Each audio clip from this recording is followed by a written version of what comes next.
Assalamualaikum warahmatullahi wabarakatuh. Ila hadratin bil Mustafa Rasulillah sallallahu alaihi wasallam wa alihi minal anbiya wal mursalin wal auliya wasyuhada wassalihin wal malaikatul muqarrabin, khususan musannif hadal kitab Syekhul Akbar Syekh Muhyiddin Ibnu Arabi, wa khususan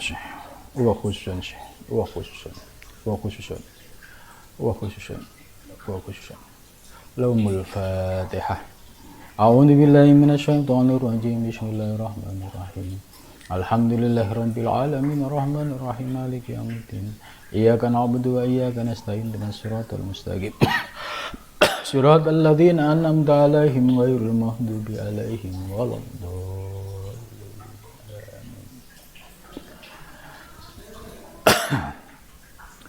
Bismillahirrahmanirrahim.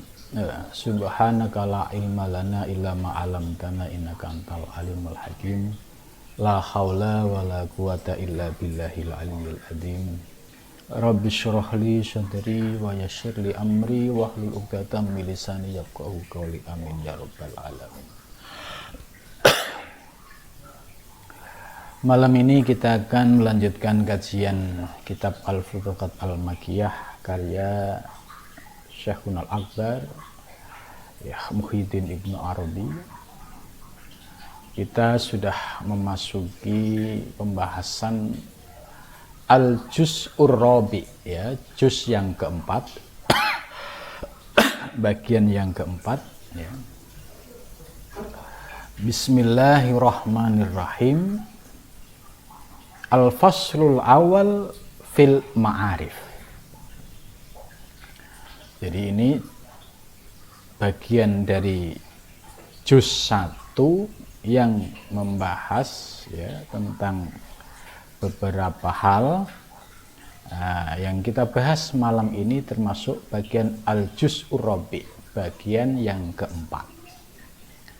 Ya, dalam juz yang keempat ini ada beberapa fasal. Al-Faslul Awal, ya, fasal yang pertama fil Ma'arif, ya, membahas tentang kemakrifahan, ya. Ma'arif jamaknya ma'rifah. Jadi fil Ma'arif tentang membahas beberapa kemakrifahan. Kalimat ini menarik, ya. Kenapa Ibnu Arabi menggunakan kalimat al-ma'arif, tidak menggunakan kata ma'rifah atau al-faslul awal fi ma'rifah. Ya, Syekhul Akbar Ibnu Arabi lebih memilih istilah fil ma'arif. Karena jalan menuju kemakrifahan, menuju Allah, itu banyak pintu dan banyak jalan. Jadi jalannya tidak tunggal untuk mencapai pintu-pintu kemakrifahan. Maka bagi para salik, ya, itu punya pilihan untuk memilih pintu-pintu menuju kemakrifahan.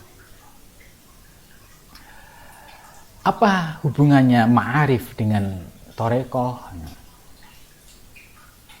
Tentu ini ada kaitannya, karena, ya, semua ajaran torekoh akan bermuara kepada pencapaian kemakrifahan.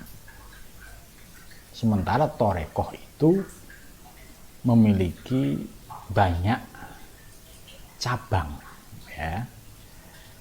Memang dulu, ya, sumber utama torekoh melalui dua jalur. Yang pertama melalui Sayyidina Abu Bakar As-Siddiq, yang kedua melalui jalur Sayyidina Ali karramallahu wajhah. Dari dua jalur ini kemudian berkembang bermacam-macam torekoh, ya. Nah, kemudian thariqah ini dipilah lagi. Ada thariqah yang muktabaroh, ada thariqah yang ghairu muktabaroh. Apa pentingnya pemilahan ghairu muktabaroh dan muktabaroh? Ya, ini yang harus dipahami. Pemilihan muktabaroh ghairu muktabaroh ini penting dalam rangka untuk menjaga ajaran-ajaran thariqah itu tidak menyimpang dari sumber utamanya, yaitu Rasulullah Shallallahu Alaihi Wasallam. Supaya muncul keyakinan ketika ikut sebuah thariqah yang muktabar. Sebab dalam syarat thariqah muktabaroh harus memiliki sanad atau silsilah yang mutasil.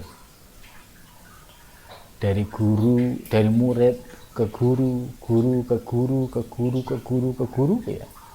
Sampai kepada Sayyidina Ali atau Sayyidina Abu Bakar, kemudian sampai kepada Rasulullah Shallallahu Alaihi Wasallam.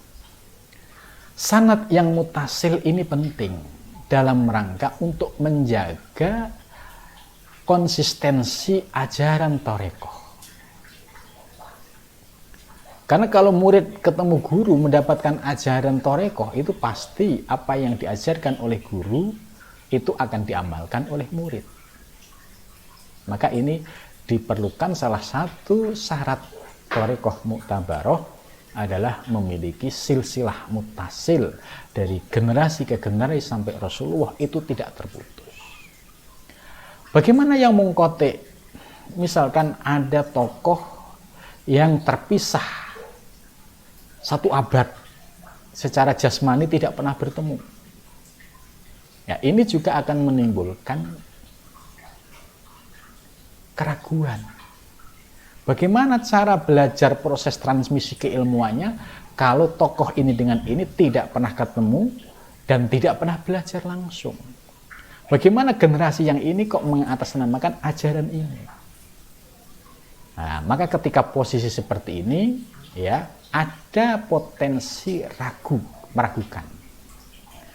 Karena terpisah dari jarak waktu, terus ya, bagaimana proses transmisi keilmuannya.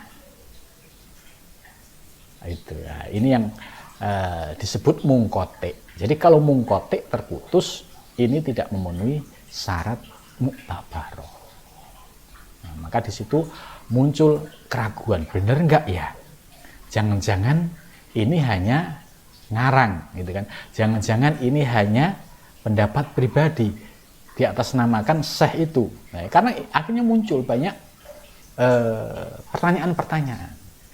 Maka untuk menghilangkan, menepis itu, ya kita lebih yakin dengan kriteria yang muktabaroh. Karena ini dibawa oleh guru dari generasi ke generasi sampai Rasulullah Shallallahu Alaihi Wasallam.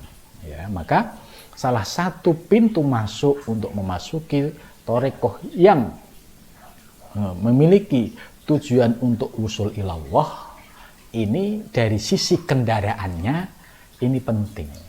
Gitu. Jadi kendaraan mau melaut istilahnya ini perahunya juga perahu yang diyakini perahu yang bagus kualitasnya, sehingga ketika di tengah laut nanti dia memiliki ketahanan. Jadi berthariqah itu ibaratnya memilih perahu. Carilah perahu yang bagus, perahu yang sudah memiliki pengalaman secara berabad-abad, ya seperti Naksabandiyah. Itu thariqah yang sudah masyhur di seluruh dunia Islam, hampir di setiap negara. Naksabandiyah itu hampir dipastikan memiliki cabang di semua wilayah, tidak hanya di Indonesia, di Asia, di tingkat dunia, di Eropa. Ya. Kenapa? Karena ajarannya konsisten. Ajaran Naksabandiyah Indonesia dengan Malaysia misalkan, ya sama. Dengan Cina ya sama, dengan Rusia juga sama. Hanya kadang-kala ada hal-hal yang sifatnya furu'i, mungkin ini sebagai tambahan saja. Tapi prinsip-prinsip dasar dalam ajaran thariqah itu memiliki kesamaan. Maka untuk mencapai sebuah kema'rifahan, yaitu perlu disiapkan kendaraan thariqah ini, tentu kendaraan yang sudah handal, sudah diakui, dan bukan kendaraan yang coba-coba.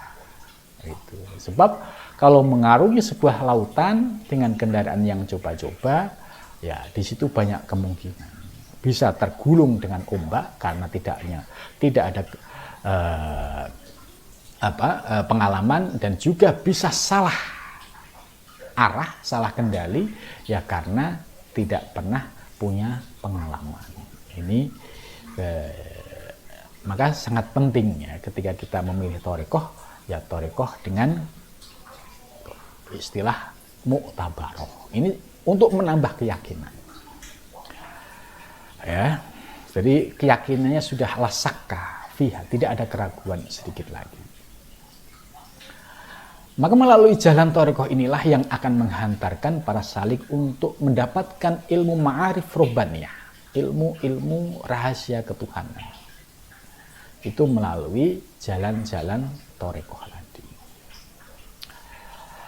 Kemudian al-babul awal, ya, jadi ini pembahasannya cukup detail sekali. Jadi al-juz'ur rabi' bagian yang keempat, ini ada al-faslul awal. Fasal awal membahas tentang fil ma'arif. Kemudian tentang kema'rifahan ini dibagi menjadi beberapa bab. Ini adalah subbab ya. Al-babul awal, ini ada bab awal. Bab awal membahas fi ma'rifatir ruh ya, yaitu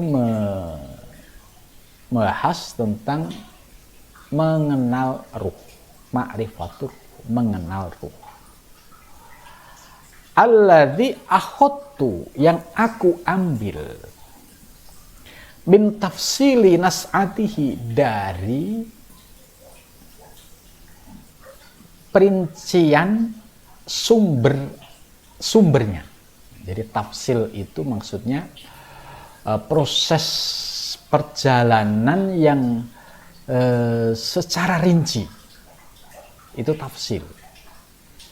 Jadi maksudnya Ibnu Arabi ini memahami betul ya proses perjalanan dinamika dalam menuju Allah. Nah, itu beliau menyatakan allati akhadtu min tafsili nas'atihi, dari sumber aslinya. Masa tartuhu, aku tidak menulisnya fi hadal kitab, di dalam kitab ini. Gitu. Akan tetapi yang sifatnya mendalam, ya itu beliau tidak dituliskan dalam kitab ini.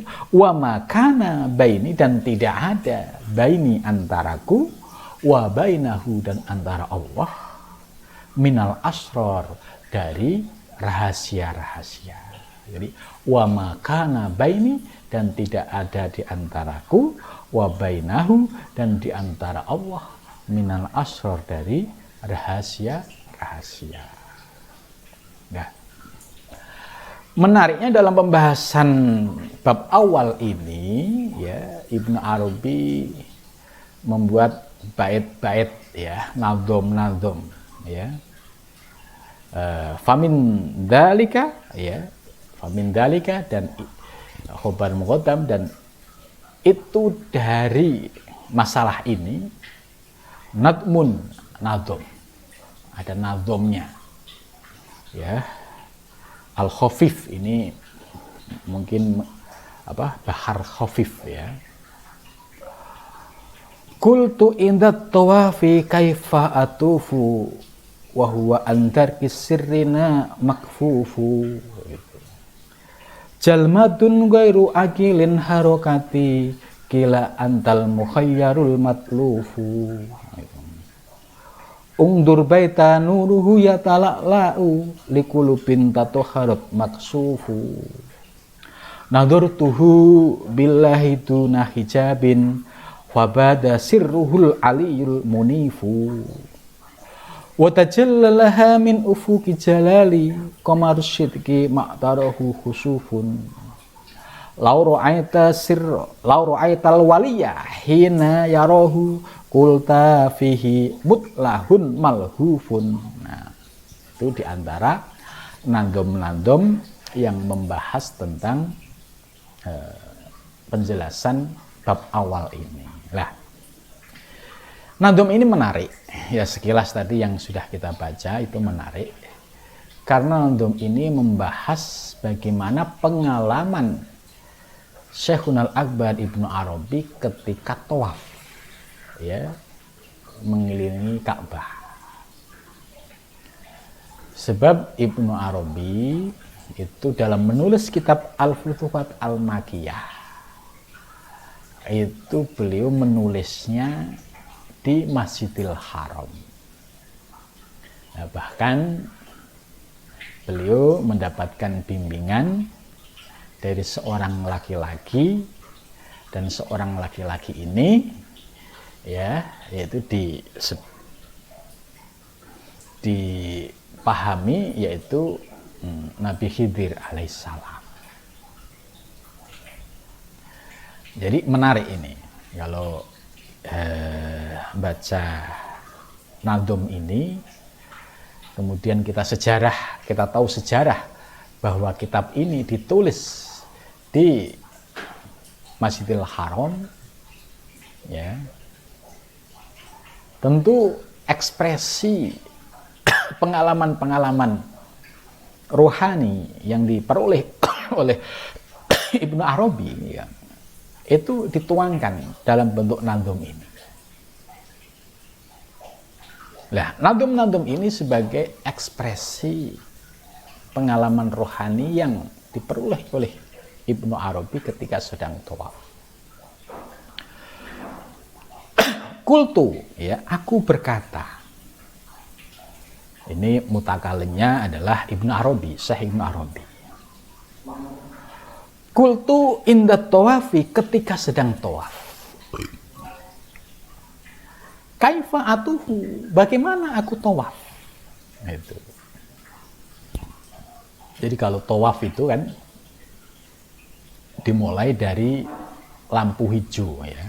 Kalau sekarang ini di pas posisi Hajar Aswad, kemudian di bagian tembok yang dekat pinggiran masjid itu ada lampu hijau, itu sebagai isyarat tempat memulai tawaf.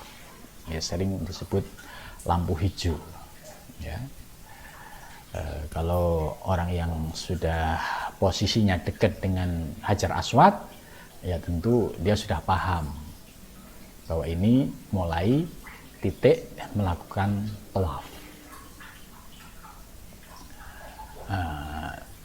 Karena zaman berubah, ya, bisa jadi pada zaman Ibnu Arabi, ya, orang haji ini masih sedikit, ya, tidak terlalu banyak. Kan Ibnu Arabi itu hidup pada abad 12. Ya, tentu kondisi Arab masih zaman dulu, ya, tidak seperti musim-musim haji, apalagi kalau musim haji, musim umroh aja itu sudah sangat susah sekali mau tawaf di sekeliling Ka'bah, ya. Nah, dari proses tawaf yang dilakukan oleh Ibnu Arabi, mungkin yang sudah pernah haji atau tawaf itu bisa membayangkan, ya, ketika posisi sedang tawaf dimulai dengan, ya, pojok Hajar Aswad itu, maka kaifa atufu, bagaimana aku tawaf, wahwa, gitu, dan bermula dia. Nah, ini wahwanya ini kembali ke siapa? Ya, di sini ada tiba-tiba huwa, ya. Wahwa dan bermula dia antar kisirrina, ya, makfufun, ya.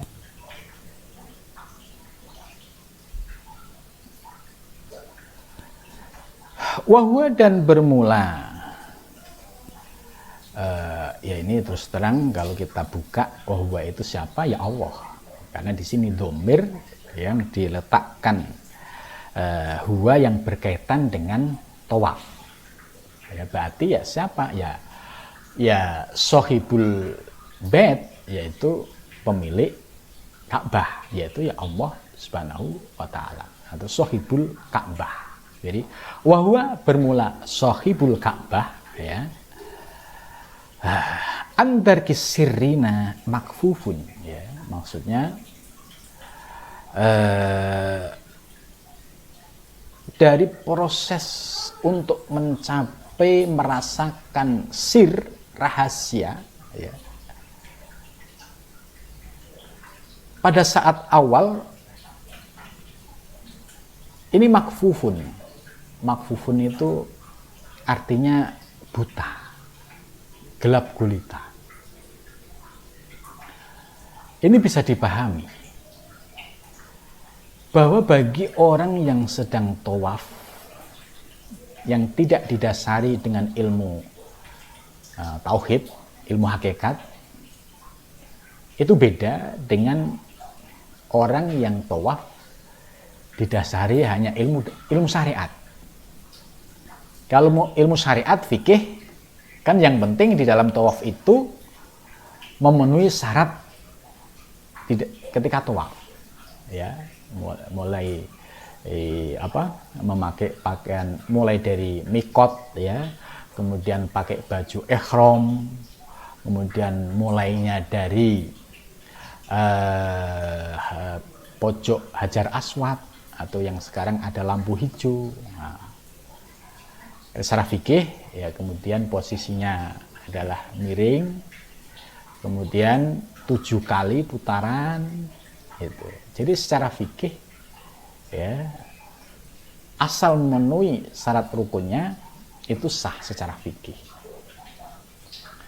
Akan tetapi tawaf yang secara fikih ini sulit untuk bisa menemukan sirrina, rahasia-rahasia di dalam memahami makna hakikat tawaf. Maka kalau seorang yang tawaf basic ilmunya hanya fikih, ya, dia akan memenuhi standar tawaf sesuai kaidah fikih. Gitu. Nah, bagaimana kalau mengikuti kaidah fikih? Secara fikih sah, tapi dia tidak menemukan rahasia-rahasia di balik tawaf ini. Kenapa tawaf harus 7 kali? Ya.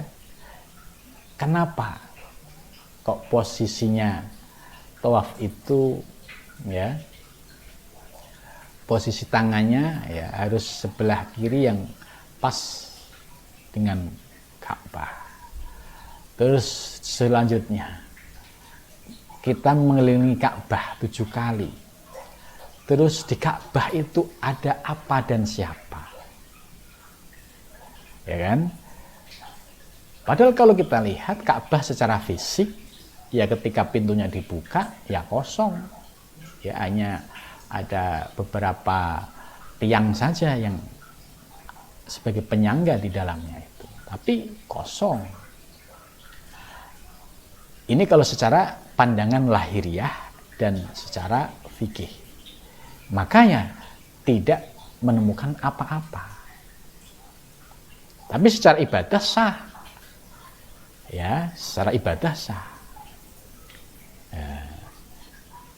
Oleh Imam Ibnu Arabi tadi, ya, antar kisirina makfufun.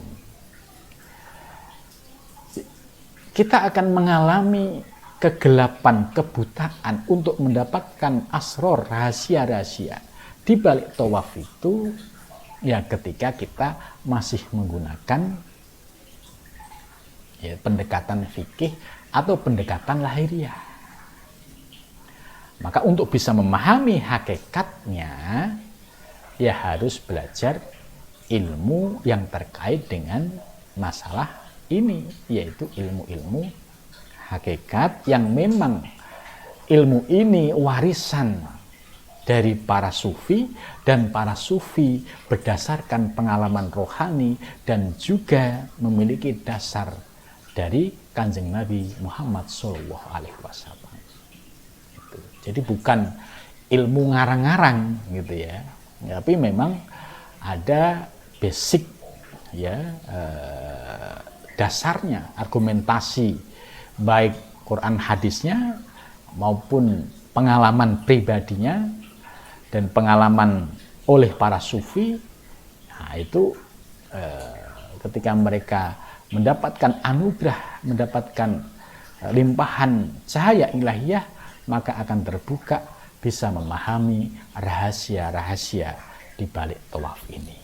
Ya, jadi di awal ini Ibnu Arabi menyatakan antar kisirina makfufu. Ya, dari menemukan rahasia kami ya, makfufun, ya, itu dalam kondisi yang tertutup, terhijab atau buta. Orang buta itu kan orang yang tidak bisa memandang apa yang ada di depannya. Jalmatun ghairu akilin. Ya. Yang dilihat ya ketika tawaf, jalmadun yaitu ya sebuah batu besar. Ya, jadi Ka'bah Baitullah itu kan dibangun ya dari batu-batu yang diambil dari sekitar Ka'bah. Maka Ibnu Arabi menggunakan jalmadun. Jalmadun itu ya tumpukan-tumpukan batu besar. Ya Ka'bah secara fisik ya itu tadi tumpukan batu-batu. Ya dulu zaman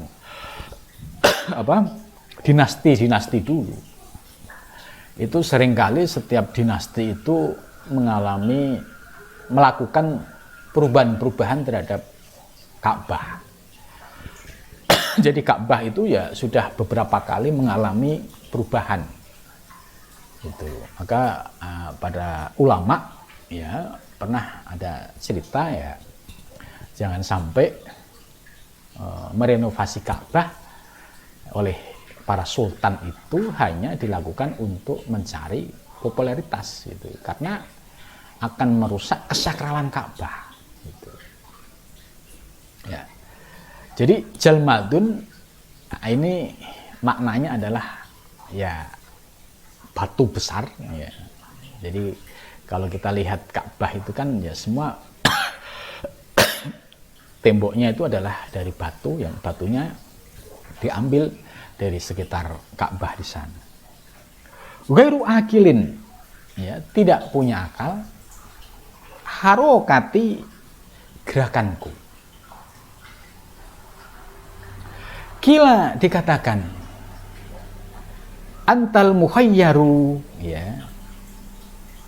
Kila dikatakan antal mukhayyaru, ya, anta engkau, al mukhayyaru dalam keadaan bingung, al matlufu yang rusak.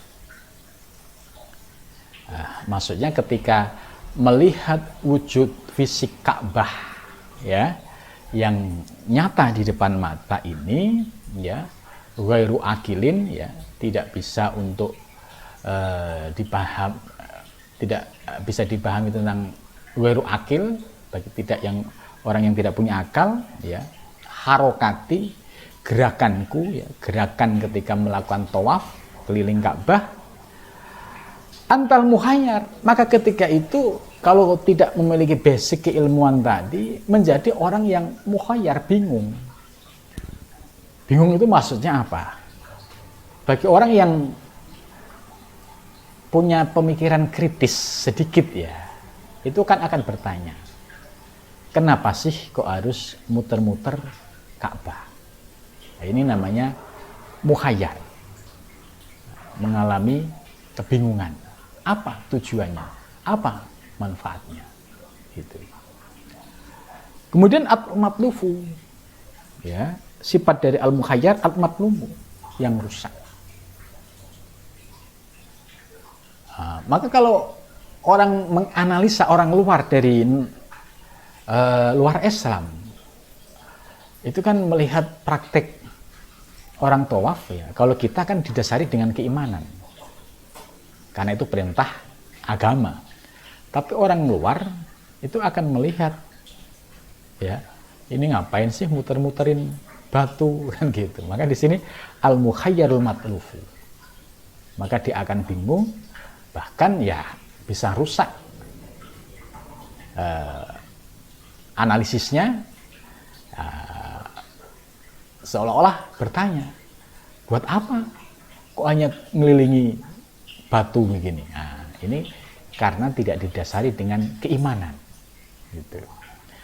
Nah, bagi orang-orang yang mendapatkan pencerahan ilmu-ilmu hakikat ya, ilmu-ilmu spiritual, tentu akan merasakan kelezatan yang berbeda ketika dia sedang tawaf.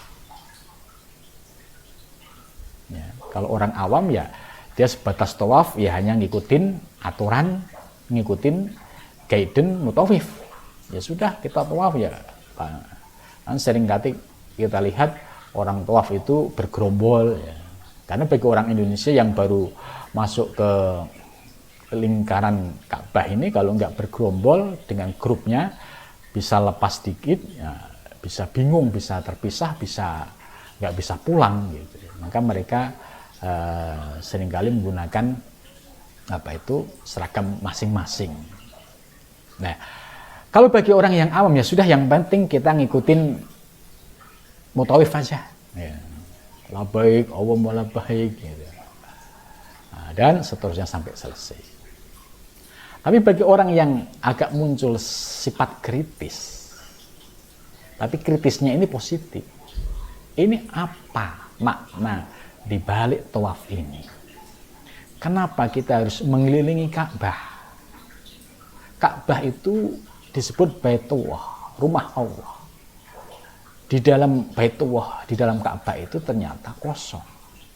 Nah, perenungan-perenungan semacam ini yang didasari dengan keimanan dan didasari dengan bimbingan dari Allah, itu renungan yang akan melahirkan pikiran-pikiran yang mencerahkan, terutama ketika terbuka, tersingkap hijab-hijab dalam memahami makna tawaf itu. Oh, ternyata makna tawaf itu begini. Oh, ternyata makna Ka'bah itu begini. Oh, ternyata kenapa 7 kali? Oh, maknanya begini. Nah, ini hasil dari perenungan orang-orang yang berpikir, orang yang berakal. Tapi kayak yang tadi, ghairi akilin, bagi orang yang tidak berakal, yaitu tadi, yang ada hanya mukhayyar, bingung, bahkan kalau kebablasan kritisnya bisa tambah rusak akidahnya.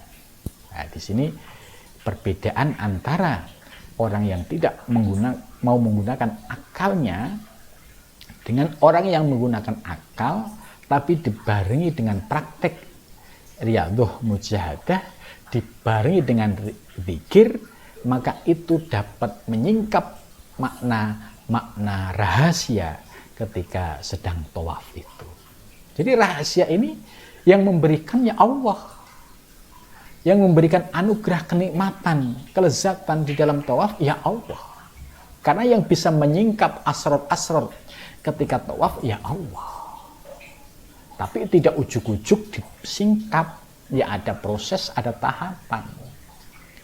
Kan pernah ada, kalau nggak salah ada seorang tokoh ya yang pernah menyampaikan ya, ketika dia tawaf pertama kali yang dia lihat hanya seonggok batu, tidak menyaksikan Allah dan tidak menyaksikan siapa-siapa.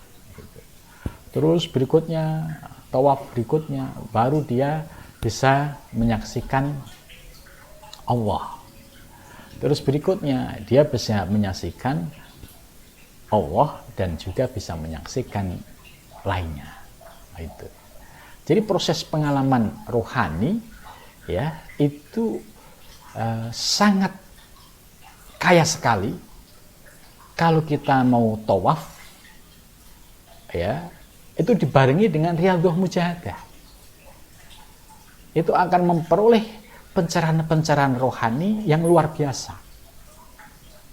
Ya, makanya kalau umroh atau haji, ya usahakan kalau sedang tawaf, ya paling tidak riyadhah mujahadah dulu, ya puasa dulu, ya atau diperkuat dengan zikir, supaya ketika tawaf, ya dengan menggunakan perenungan-perenungan mendalam, itu akan menemukan makna-makna hakikat di balik gerakan tawaf ini. Ini yang dimaksud oleh Ibnu Arabi, ya. Ini berikutnya yang ketiga, nantum ketiga, ungdur al-baita, ungdur lihatlah. Al-baita, baitullah, yaitu Ka'bah. Nuruhu yatala'la'u, cahayanya itu sangat berkilau, mencorong. Ini bagi siapa? Orang yang sudah tersingkap hijabnya. Orang yang sudah dibuka mata batinnya. Ketika dia tawaf akan mendapatkan pencerahan-pencerahan ilahiyah. Karena melihat nuruhu, cahayanya, ya talaklah. Cahaya itu terang benderang, bahkan menyilaukan. Itu. Ini bagi orang yang sudah tersingkap hijabnya. Ya. Likulubin. Nah, ini ada penjelasan. Likulubin, bagi hati, kulub, ya. Bagi hati. Nah, ini hati-hati. Hati kalau dibuat 2 kali, maknanya sudah berubah. Hati itu kolbun. Tapi hati-hati ini peringatan, ya. Di sini menggunakan kulub, jamaknya kolbun, ya. Itu. Jadi maksudnya hati para hamba-hamba Allah, ya hatinya dibuat mufrad, cuma hamba-hamba Allah ini dibuat jamak. Hati para hamba-hamba Allah yang dicintai oleh Allah, yang dibuka, ya hijabnya, ya dibuka tirainya, sehingga bisa menyaksikan cahaya yang terang benderang yang meliputi Ka'bah. Ini cahaya nuruhu yatala'la. Ini bagi orang-orang yang mendapatkan pencerahan rohani. Gitu. Bagi orang yang kelas di awal, tadi kan 2 nandum itu menunjukkan kelas masing-masing, ya. Kelas orang yang awamul awam, ya, awam. Ini sudah kelasnya orang khusus ini. Maka dalam merasakan tawaf itu beda sekali. Likulubin, bagi hati, ya hati hamba-hamba Allah yang soleh, yang dicintai, tatoharut, ya, hati yang sudah disucikan, hati yang bersih. Ini. Kalau hatinya yang masih dipenuhi dengan sampah-sampah duniawi, misalnya kecintaan terhadap duniawi masih tinggi, ya di dalam hatinya masih ada kecintaan terhadap pangkat masih tinggi, di dalam hatinya masih ada kecintaan hubbul jah, hubbud dunia, hubbul mal masih tinggi, maka hati-hati yang masih penuh dengan sampah ini tidak mungkin bisa merasakan cahaya-cahaya yang memenuhi ruang sekitar Ka'bah. Itu. Karena yang bisa merasakan nuruhu yatala'la'u likulubin tatoharut, bagi hati yang sudah bersih, yang sudah jernih, sehingga di dalam hatinya mafi kolbi illallah, di dalam hatinya tidak ada selain Allah Subhanahu wa ta'ala. Itu. Jadi ini proses torekoh itu ya ini. Itu. Jadi sebelum keliling Ka'bah ya riyadhah dulu di rumah supaya hatinya bersih, jiwanya bersih. Maka ketika tawaf tadi akan merasakan kenikmatan-kenikmatan rohani. Kalau hatinya masih dipenuhi dengan kecintaan duniawi, kecintaan pangkat, kecintaan popularitas, kecintaan yang mendominasi dalam pikirannya, yaitu selama itu pasti akan terhijab. Tapi kalau hatinya sudah bersih, ma fi qalbi illallah, ma fi qalbi siwallah, tidak ada di dalam hatiku kecuali selain Allah, maka hati yang jernih inilah yang akan bisa merasakan pengalaman-pengalaman rohani ketika dia sedang tawaf di sekitar Ka'bah. Ya. Maksufun, itu liqulubin tatoharat maksufun, bagi hati yang bersih, jernih dari sampah-sampah duniawi akan tersingkap hijabnya, sehingga dalam melihat asror ilahiyah, sehingga mendapatkan asror ilahiyah ketika dia sedang melakukan tawaf. Tentu para arifin billah akan merasakan kenikmatan itu. Tentu para salik yang bersungguh-sungguh pasti akan merasakan itu. Karena ini Ibnu Arabi itu sudah memberikan 3 gambaran. Gambaran tawafnya orang awam, ya. Orang yang awamul awam, orang yang ya levelnya masih awam sekali, ya. Kemudian kedua, levelnya orang yang ya sudah mulai memahami. Kemudian yang ketiga, ya makomnya orang yang sudah khususul khusus. Nah, tentu di dalam tawaf itu merasakan kenikmatan-kenikmatan yang luar biasa. Nah, tentu ini kembali kepada kebersihan hati. Ya. Jadi untuk mencapai kebersihan hati itu nggak bisa diperoleh seketika ketika sedang tawaf. Prosesnya panjang, ya. Paling tidak dia sebelum haji dan tawaf sudah riyadhah mujahadah. Dan ini bukan sesuatu yang instan, proses. Ya, tidak bisa ujuk-ujuk merasakan kenikmatan-kenikmatan rohani ketika tawaf, ya, tanpa melalui sebuah proses riyadhah mujahadah. Itu sangat sulit karena paradok, sebab yang menjadi hijab ini yang harus dibersihkan dulu. Selama hijabnya masih dominan, ya nur ilahiyah nggak bakalan muncul. Itu jadi harus bersih lahir batin dulu. Ini kalau ingin mendapatkan pencerahan ilahiyah ketika sedang tawaf, ya. Jadi jelas kalau hatinya bersih, ma fi qalbi siwallah, apalagi memiliki pandangan ketika melihat wujud Ka'bah, wujud orang-orang yang sedang tawaf, sampai pada tahap la maujuda illallah, tapi itu dirasakan, maka orang-orang yang seperti inilah yang akan mendapatkan pencerahan rohani, gitu.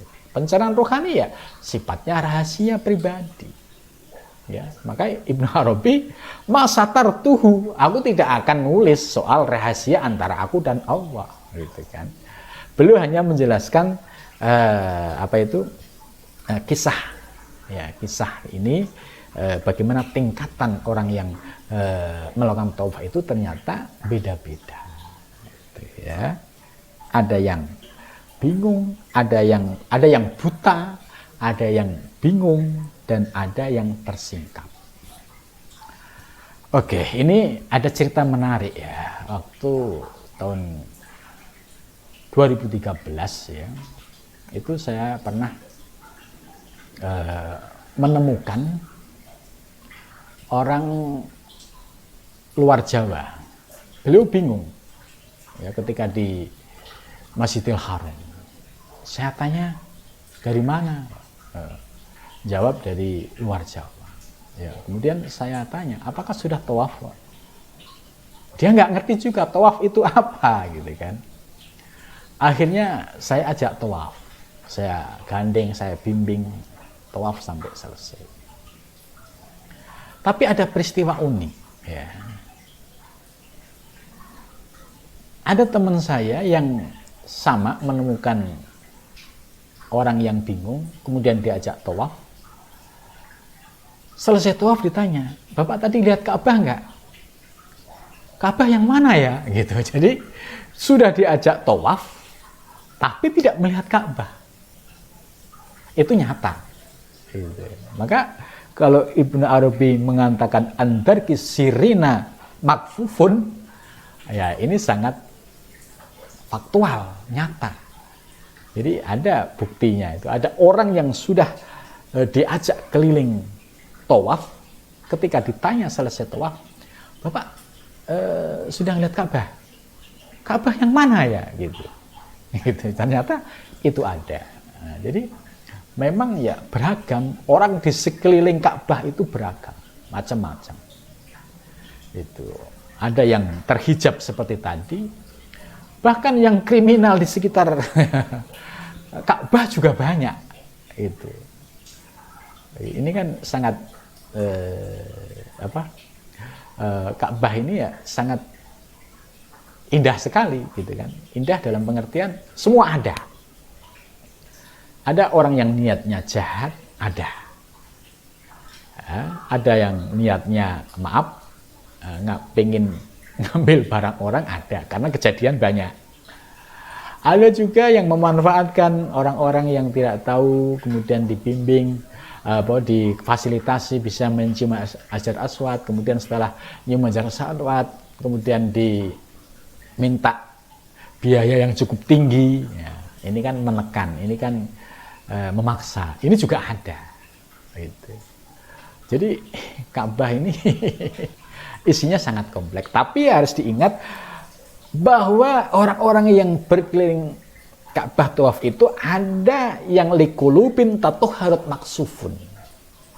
Pasti ada orang-orang yang dicintai oleh Allah, yang hatinya bersih, yang mendapatkan mukasyafah, tersingkap, ya, sehingga bisa menyaksikan nuruhu ya talak laku, melihat cahaya Ka'bah yang sangat terang benderang, yang sangat mempesona, yang sangat berkilau. Ya, ini adalah nyata. Maka ketika sudah ngaji ilmunya Ibnu Arabi, ini baru 3 bait nih, 3 nadum ini kita sudah terpetakan. Ya, ketika tawaf kita mau level yang mana nih? Kok saya nggak merasakan apa-apa? Ya, berarti levelnya ada di sini. Gitu. Ya, dengan demikian bagi para salik, orang-orang yang menuju Allah, mengkaji kitab ini, kita akan mendapatkan peta pengalaman rohani orang-orang yang sedang melakukan Ka'bah. Oh, ada yang makfufun, dibutakan oleh Allah, ada yang mukhayyarun matlufun, orang yang bingung, itu ada, tapi ada yang maksufun, orang yang tersingkap, ya, pemahamannya tersingkap, pengalaman rohaninya, sehingga tidak ada hijab yang dirasakan ketika sedang tawaf. Ya, mudah-mudahan kita diberikan anugerah yang ketiga, yaitu likulubin tatuharat maksufun. Ini adalah istimewa. Ya, jadi jangan sampai kalau sudah umroh berkali-kali, haji berkali-kali, ya, hanya melaksanakan tawaf itu hanya sebatas rutinitas saja, melaksanakan rukun saja. Kalau orientasinya hanya mengejar rukun, ya sama kayak karyawan kantor yang ke kantor hanya mengejar absen. Itu tidak ada rasa cinta, tidak ada rasa kerinduan. Ya, maka kalau kita tawaf, ya posisinya jangan seperti karyawan. Kalau karyawan, ya syarat rukunnya apa? Ya keliling, ya sudah selesai. Ini kalau kita menggunakan ilmu fikih, kualitas kita ketika tawaf ya seperti karyawan. Maka perlu ditingkatkan dengan ilmu tasawuf, ilmu torekoh, supaya ketika kita tawaf itu ada cinta, ada mahabbah, ada sauk, kerinduan. Ada sauk, ada kerinduan. Ini yang penting. Sehingga kalau ada dua mahabbah dan sauk ini, insya Allah akan merasakan tersingkapnya hijab. Mudah-mudahan kita diberikan anugerah lahir batin oleh Allah Subhanahu wa taala, teristimewa ketika kita sedang tawaf bisa mendapatkan pencerahan-pencerahan rohani. Terima kasih. Wassalamualaikum warahmatullahi wabarakatuh.